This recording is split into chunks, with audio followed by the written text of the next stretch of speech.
சதுரங்க பிரியர்கள் அனைவருக்கும் வணக்கம். நம்ம டாடா ஸ்டீல் மாஸ்டர் செக்ஷனில் பிளே ஆஃபில் குகேஷ்க்கும் பிரக்னானந்தாக்கும் நடந்த ஒரு ஆட்டம் பார்த்துருக்கோம். இந்த ஆட்டம் வந்து பார்த்திங்கன்னா அந்த பிளே ஆஃப் செக்ஷனில் நடந்த முதல் ஆட்டம். ஸோ குகேஷ் வந்து இதில் ஒயிட் பீஸ் வந்து ஹேண்டில் பண்ணுறாரு, பிரக் வந்து பிளாக் பீஸ் வந்து ஹேண்டில் பண்ணுறாரு. ஸோ இது வந்து பார்த்திங்கன்னா பிளிட்ஸ் கேம். ஸோ 3+2 அப்படிங்கிறத ஃபார்மெட்டு.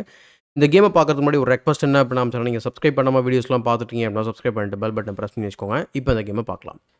கேம் வந்து ஒயிட் வந்து அதாவது குகேஷ் வந்து பார்த்திங்கன்னா கேம் வந்து நைட் F3 ஓப்பன் பண்ணுறாரு. நைட் F3ல ஓப்பன் பண்ணாலும் கூட கேம் வந்து பார்த்திங்கன்னா இவென்ச்சுவலி ஒரு மாதிரி டிரான்ஸ்போஸ் ஆகிட்டு ஒரு கேத்தலன் ஓப்பனிங்குள்ளே போயிருக்கு. ஸோ D4 அதுக்கப்புறம் இம்மீடியட்டாக வந்து குகேஷ் வந்து கேன்சல் பண்ணுறாரு. அதுக்கப்புறம் நைட்டுக்கு டெவலப் பண்ணுறாரு பிரக்னானந்தா. ஸோ இந்த பொசிஷனில் வந்து C5 வந்து ரொம்ப லாஜிக்கலான ஒரு மூவ் மாதிரி நிறைய பேருக்கு தெரியும். கண்டிப்பாக நைட் C6 விளையாடுறதுக்கு முன்னாடி C5 பானை நீங்கள் போட்டுட்டு அதுக்கு பின்னாடி நைட்டை டெவலப் பண்ணுறது ரொம்ப ஒரு இன்ட்ரெஸ்டிங்கான ஒரு வேரியேஷன். அதுவுமே ஒரு பெரிய ஒரு ஆப்ஷன் தான். ஏன்னா இதுக்கு முன்னாடி விளையாடின 1000 1000 ஐ மீன் 1000 கேமுக்கு மேலே ஆடியிருக்கிறாங்க. அதில் 846 தடவை C5 தான் அதிகமாக ஆடியிருக்கிறாங்க. நைட் C6 வந்து பார்த்திங்கன்னா second most popular choice. So blitz game அப்படிங்கிறதுனால லீஸ்ட் பாப்புலர் சாய்ஸ் சூஸ் பண்ணுறது ரொம்ப ரொம்ப நல்லது. அதுதான் வந்து கொஞ்சம் என்ன சொல்கிறது, ஒரு இம்பேலன்ஸ்டான பொசிஷன் நம்ம வந்து உருவாக்க முடியும் குயிக்காக. நைட் C6 அதுக்கப்புறம் D3. So bishop to C5. So இந்த பிஷப் வந்து பார்த்திங்கன்னா கொஞ்சம் உங்களுக்கு ஒரு மாதிரி ஒரு சௌகரியமாக இல்லாத மாதிரி தெரியும். அதனால் உடனே A3, அதாவது பிளாக்குக்கு இது சௌகரியமான ஒரு நிலைமை கிடையாது. அதை வந்து கொஷின் பண்ணுறதுக்காக குகேஷ் உடனே A3 B4ன்னு ட்ரை பண்ணுறாரு. அதனால் அதை ஸ்டாப் பண்ணுறதுக்கு A5. So bishop G5. So pinning down the knight. ஆக்சுவலாக இந்த பிஷப் வந்து ட்ரேட் பண்ணுறது தான் அவரோட ஐடியா. ஏன்னா H6 போட்டால் என்ன பண்ண போகிறீங்கன்னா வெட்ட தான் முடியும். பின்னாடி வரதுல எந்த ஒரு பாயிண்ட்டும் கிடையாது.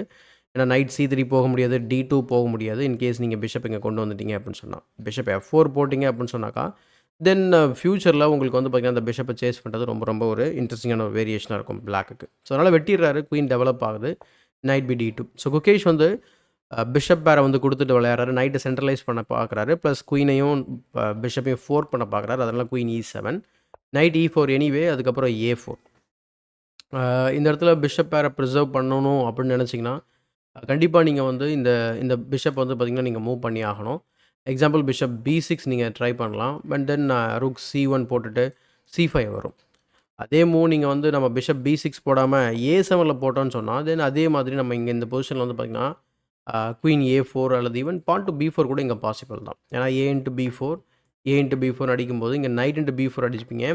பட் இந்த பொசிஷனில் வந்து நம்ம நைட்டை வந்து பார்த்திங்கனாக்கா E5 ஸ்கொயரில் வைக்க முடியும். ஐடியா என்ன அப்படின்னா நம்ம குயின் A4 செக் வந்து ப்ரிப்பேர் பண்ணுறோம். சரி, ஓகே, கேன்சல் பண்ணிட்டோம் அப்படின்னா தென் பான் டு C5. ஸோ இப்போ எப்படி பார்த்தாலும் உங்களுக்கு இந்த நைட்டுக்கு வந்து பிரச்சனை. ஸோ இந்த பிஷப் வந்து பார்த்திங்கன்னா ஆக்டிவேட் ஆக முடியாது. அப்படியே ஆக்டிவேட் ஆனாலும் உங்களுடைய ஓன் பானை தான் பார்த்துட்டு இருக்க போகிறீங்க. நிறைய பொசிஷனல் அட்வான்டேஜ் வந்து இந்த பொசிஷனில் ஒயிட்டுக்கு வந்து கிடைக்கும் இந்த ஒரு பானுக்கு. ஸோ ஆக மொத்தத்தில் இந்த பிஷப் வந்து பார்த்திங்கனாக்கா A5 மூலிமா ஸ்டாப் பண்ணுறது தான் பெட்டர் அப்படிங்கிறது தான் இங்கே குயிக்கான ஒரு ஐடியா. ஸோ A4 ஃப்யூச்சரில் வந்து பார்த்திங்கன்னா நைட் A5 நைட் B3 வர வாய்ப்பு இருக்கும். Night into C5 queen into C5. So bishop பேர் கொஞ்சம் நேரம் தான் உயிரோடு இருந்தது. அதுக்கப்புறம் கொடுத்தாச்சு. ஸோ நைட் டு D2 போயிட்டு திரும்பவும் நைட் E4 வந்து ப்ரிப்பேர் பண்ணுறாரு. அதுக்கப்புறம் கேசல் பண்ணதுக்கப்புறம் குயின் C2 E5 E5க்கு அப்புறம் ரூக் FB1. ஸோ பிஷப் வந்து பார்த்திங்கன்னா ஃபேன்ஷூட் அப் பண்ணுறது தவிர அவர் வந்து இந்த பக்கமும் ஆக்டிவேட் பண்ணலாம். அதனால தான் E5 பார்க்குறோம். ஸோ அதை பண்ணதுக்கப்புறம் ரூக் FB1. ஸோ இந்த பொசிஷனில் வந்து B3யும் வந்து ஒரு ஆப்ஷன் தான். ஆனால் இது வந்து ரொம்ப கவுண்டர் இன்ட்யூட்டிவ் மூவ் அப்படின்ற மாதிரி சொல்லுவாங்க. ஏன்னா நம்மளே வந்து இங்கே A பான் வந்து வீக் பண்ணுறோம் அப்படிங்கிற மாதிரி. ஐடியா என்ன அப்படின்னா குயின் E7 போனதுக்கப்புறம் உங்களுக்கு A4 A5ன்னு சொல்லி நம்ம புஷ் பண்ணி போயிட்டே இருக்கலாம். ஒரு பிரச்சனையும் வராது. ஸோ ரூக் FB1 அதுக்கப்புறம் ரூக் A7 ஆடுறாரு. அதுக்கப்புறம் பான் டு B4.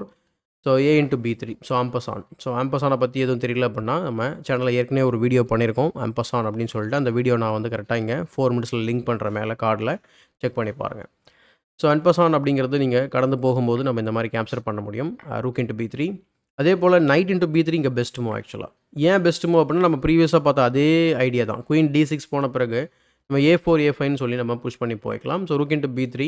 ஸோ வந்து பார்த்திங்கன்னா அவர் ரூக்கை வந்து B7ல் ப்ரெஷர் பண்ணுறதுக்காக ரூக் into B3 அடிச்சிருக்கிறாரு.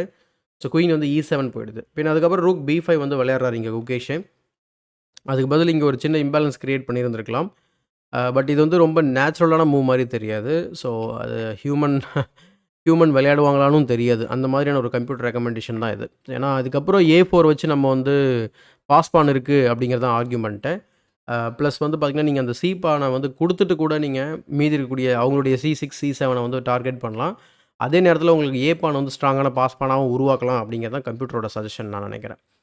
ஸோ ரூக் பி5 அதுக்கப்புறம் ரூக் இன்ட்டு ஏ3 அதுக்கப்புறம் இங்கே வந்து ஒரு பான் வந்து ட்ராப் ஆகிறத உங்களால் பார்க்க முடியும். ஸோ இங்கே வந்து ரூக் ட்ரேட் பண்ணுறது பெட்டர், பட் வந்து ஒரு ரூக் ட்ரேட் பண்ணுறதை அவாய்ட் பண்ணுறாரு. அதுக்கப்புறம் ரூக் ஏ7 குயின் பி2 குயின் பி2க்கு அப்புறம் ரூக் டி8 விளையாடுறாரு. அதுக்கப்புறம் பான் டு ஹெச்4. ஸோ கிங் சைடில் கொஞ்சம் ஸ்பேஸ் வந்து கெயின் பண்ணுறாரு குகேஷ். அதுக்கப்புறம் knight to B eight so rook A one. So இங்கே வந்து ரூக் ஏ1 ஆடலாம், பட் இவர் வந்து பார்த்தீங்கன்னா E3 போட்டு D3 வீக் பண்ணுறாரு. ஐடியா என்னென்னா நீங்கள் டி இன்ட்டு E3 அடிக்கும்போது ரூக் இன்ட்டு E3 அடிக்க போகிறாரு. So C6 and then rook பி3 பின் அதுக்கப்புறம் குயின் C7. ஸோ குயின் C7க்கு அப்புறம் நைட் F3 டெவலப் பண்ணி திரும்ப E5ல ப்ரெஷர் பண்ணுறாரு.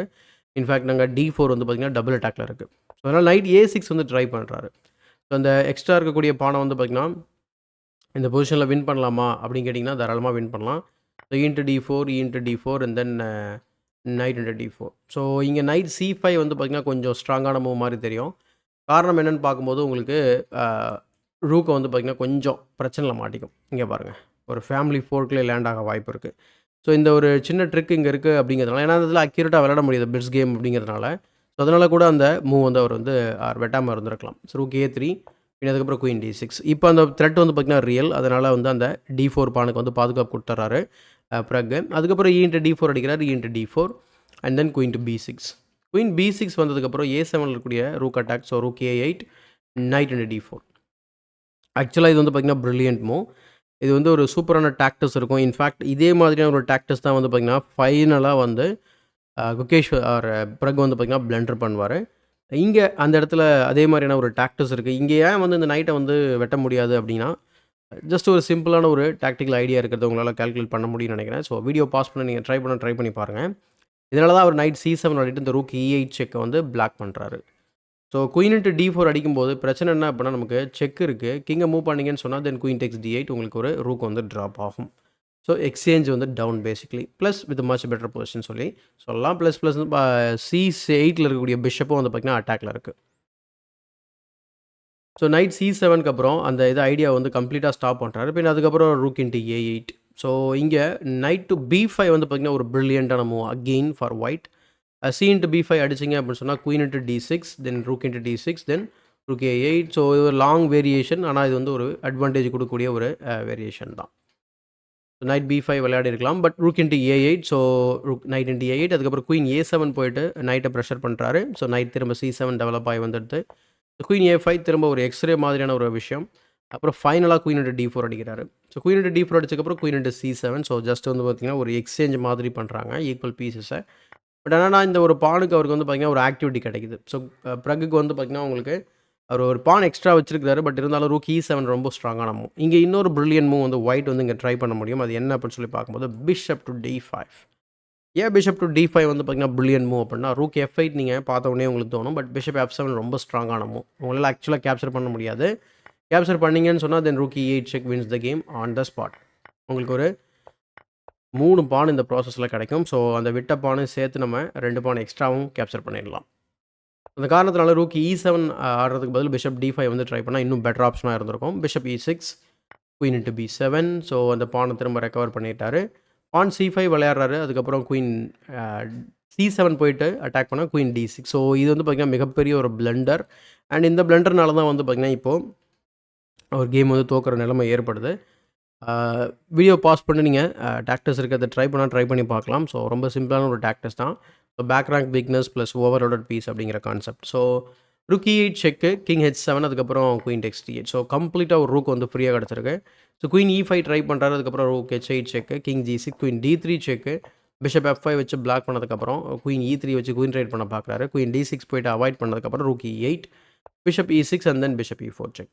42வது மூலம் இந்த பொசிஷனில் பிஷப் E4 செக் வச்சதுக்கப்புறம் பிரக்னானந்தா வந்து பார்த்திங்கன்னா ரிசைன் பண்ணிடுறாரு. ஸோ பிளே ஆஃபில் நடந்த முதல் சுற்றில் முதல் ஆட்டத்தில் குகேஷ் வந்து பார்த்திங்கன்னா வெற்றி பெற்றிருந்தார். இந்த பொசிஷனில் ஏன் வந்து ரிசைன் பண்ணணும் அப்படின்னா, குயிக்காக 2 வேரியேஷன் மட்டும் பார்த்துடலாம். ஸோ கிங் F6 போனீங்க அப்படின்னா உங்களுக்கு ஒரு குயின் எக்ஸ்ட்ரா கிடைக்கும் இந்த மாதிரி. அது மட்டும் இல்லாமல் நீங்கள் வந்து செக்மேட் ஆகிடுவீங்க ஒன்று. 2வது ஆப்ஷன் வந்து பார்த்திங்கன்னா பான் டு F5 ரொம்ப நேச்சுரலான move. Bishop D5, bishop into D5 and then C into D5க்கு அப்புறம் திரும்ப ரூக் D6 வரப்போகுது. ஸோ பெரிய உங்களுக்கு வந்து பார்த்திங்கன்னா இப்போ எக்ஸாம்பிள் நீங்கள் குயின் இன்ட்டு D5 அடிச்சிங்கன்னா கூட, நான் ரொம்ப சிம்பிளிஃபை பண்ணி விளையாடணும்னு நினச்சிங்கன்னா நீங்கள் குயின் ட்ரேட் பண்ணிவிட்டு கூட தாராளமாக விளையாடலாம் இந்த மாதிரி. அது தவிர்த்து இன்னும் ஒரே ஒரு ஆப்ஷன் என்ன அப்படின்னா, பிஷப் செக்க பிஷப்பாலேயே பிளாக் பண்ணுறது. ஸோ பிஷப் F5 வச்சிங்கன்னு சொன்னால், then bishop F5 check, king F5 and then queen F3 check. Same kind of mating pattern நம்மளால் வந்து ஃபாலோ பண்ண முடியும். H5 check, king H7 and then queen F5 check. நீங்கள் பானால பிளாக் பண்ணீங்கன்னு சொன்னால் queen into F7 mat. So இந்த காரணத்தினால தான் இங்கே 42வது மூல குகேஷ் வந்து பார்த்தீங்கன்னாக்கா, பிரக்னந்தா ரிசைன் பண்ணிடுறாரு. குகேஷ் வந்து பார்த்தீங்கன்னா வெற்றி பெற்றுறாரு. ஸோ இன்னும் ஒரு கேம் வந்து நம்ம பிளே ஆஃபில் இருக்குது. நிறைய பேர் வந்து பார்த்தீங்கன்னா பிரக்கும் குகேஷும் விளையாடின அந்த பிளிட்ஸ் கேம்ஸ் வந்து பார்த்தீங்கன்னா கவர் பண்ண சொல்லியிருந்தீங்க. ஸோ இது வந்து பார்த்தீங்கன்னா first game, second game already போட்டிருந்தோம். தேர்ட் கேம் வந்து நம்ம நாளைக்கு வந்து பார்க்கலாம். ஸோ வேறு ஏதாவது சஜஷன் இருந்தால் உங்கள் கமெண்ட் செக்ஷனில் பதிவு பண்ணுங்கள் நீங்கள் உங்களுக்கு. அண்ட் இந்த வீடியோ பிடிச்சா லைக் பண்ணுங்கள், மறக்காமல் மற்றவங்களுக்கு ஷேர் பண்ணுங்கள். இன்னும் நம்ம சேனலை சப்ஸ்கிரைப் பண்ணல அப்படின்னா சப்ஸ்கிரைப் பண்ணிட்டு பெல் பட்டனை ப்ரெஸ் பண்ணி வச்சுக்கோங்க. இதே போல் ஒரு பயனுள்ள வீடியோவுடன் உங்களை சந்திக்கும் வரை உங்களிடம் இந்த விடைபெறுவது உங்கள் சதுரங்க சாணக்கியன்.